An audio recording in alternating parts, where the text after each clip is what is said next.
बिस्मिल्लाहिर्रहमानिर्रहीम। ओपीएम की तारीख उससे भी ज़्यादा पुरानी है जितनी तारीख लिखने की।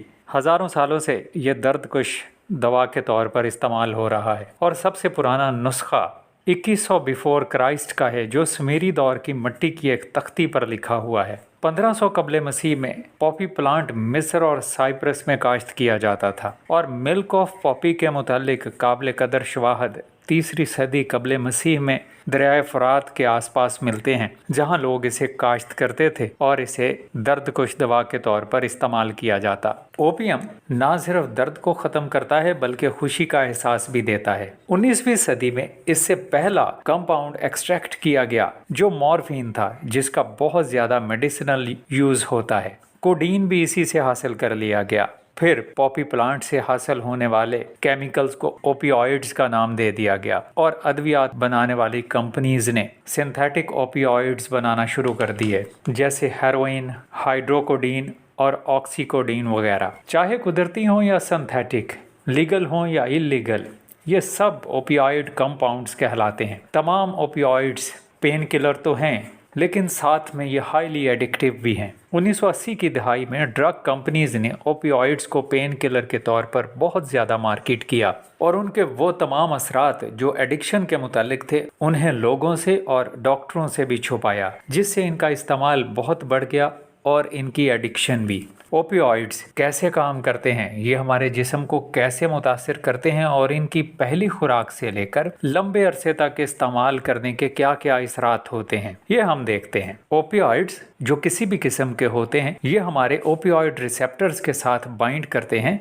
जो हमारे दिमाग में प्रेजेंट होते हैं। दर्द के एहसास को कम करने के लिए हमारा जिस्म खुद से कुछ केमिकल प्रोड्यूस करता है जिन्हें एंडोर्फिन्स कहते हैं। वो एंडोर्फिन्स भी इन ओपियोइड रिसेप्टर्स के साथ बाइंड करते हैं, जबकि ओपियोइड्स या दर्दकुश अद्वियात इन रिसेप्टर्स के साथ एंडोर्फिन्स के मुकाबले में ज़्यादा मजबूती से और ज़्यादा देर के लिए बाइंड करते हैं, जिस वजह से ओपियोइड्स ना सिर्फ हमारे जिस्म की पेन बर्दाश्त करने को बढ़ा देते हैं बल्कि ज़्यादा देर के लिए इसका एहसास भी ख़त्म कर देते हैं। ओपियोइड रिसेप्टर्स हमारे जिस्म में कई चीज़ों को कंट्रोल कर रहे होते हैं, जैसे हमारा mood, wakefulness, breathing rate, digestion और ब्लड प्रेशर वगैरह। जब ये नशावर अद्वियात ओपियोइड रिसेप्टर्स के साथ बाइंड करती हैं तो हमारी बॉडी एक केमिकल डोपामीन प्रोड्यूस करती है जो हमें खुशी और तमानियत का एहसास देता है। इस कंडीशन को यूफोरिया कहते हैं। ऐसी कंडीशन में नॉर एड्रेनालिन की रिलीज, जो कि हमारे एड्रीनल ग्लैंड से रिलीज होता है, वो भी कम हो जाती है,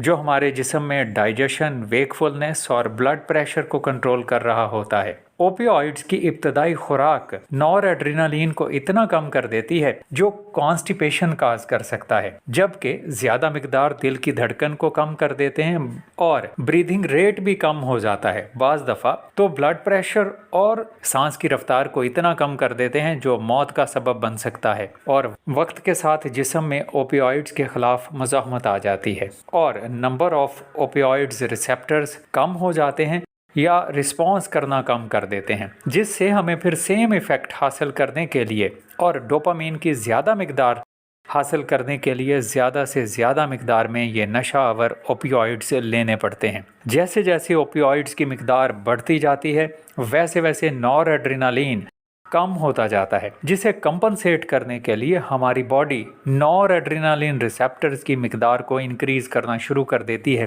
ताकि नॉर एड्रेनालिन की कम मिकदार को डिटेक्ट किया जा सके और हमारा जिस्म नॉर्मल फंक्शन कर सके। अब जिस्म को मुसलसल ज़रूरत है ओपियोइड्स की इस नए बैलेंस को मेंटेन करने के लिए। तो जब हम अचानक ओपियोइड्स लेना बंद कर देते हैं तो नॉर एड्रेनालिन लेवल इंक्रीज हो जाता है या उसकी सेंसिटिविटी इंक्रीज हो जाती है और ज़्यादा मिकदार में बनने वाले नए नॉर एड्रेनालिन रिसेप्टर्स को ख़त्म होने में काफ़ी देर लगती है, जिस वजह से विड्रॉल सिम्टम्स आ जाते हैं। इन विड्रॉल सिम्टम्स में जिस्म दर्द करता है, मैदे में दर्द होता है, वॉमिटिंग वगैरह हो जाती है। कभी कभी लोग कई दिनों और बाज़ दफ़ा तो कई हफ्तों के लिए भी बीमार हो जाते हैं। ऐसे लोग फिर ओपियोइड्स लेते हैं सिर्फ इसलिए कि विड्रॉल सिम्टम्स से बचे रहें, ना कि खुशी हासिल करने के लिए। तुम हमारे नहीं तो क्या गम है, हम तुम्हारे तो हैं, ये क्या कम है। बन गया है ये ज़िंदगी अब तो, तो इससे बढ़कर हमें तेरा गम है। अगर कोई इंसान दोबारा से ये नशावर ड्रग्स लेना शुरू कर दें तो ज़्यादा मिकदार में लेगा, तो ये मिकदार टॉलरेंस लेवल से ज़्यादा हो सकती है, जो वजह बन सकती है मौत का। ओपियोइड्स एडिक्शन सारी दुनिया में बढ़ रही है, खुसूसी तौर पर नौजवानों में, और लोग वक्त के साथ ज़्यादा नशावर ओपियोइड्स लेना शुरू कर देते हैं, जैसे हेरोइन वगैरह।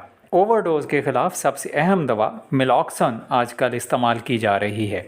ये ओपियोइड रिसेप्टर्स के साथ बाइंड करती है, लेकिन इन्हें एक्टिवेट नहीं करती, बल्कि ओपियोइड्स को बाइंड नहीं होने देती, और कई दफ़ा तो इन्हें रिसेप्टर से अलहदा भी कर देती है।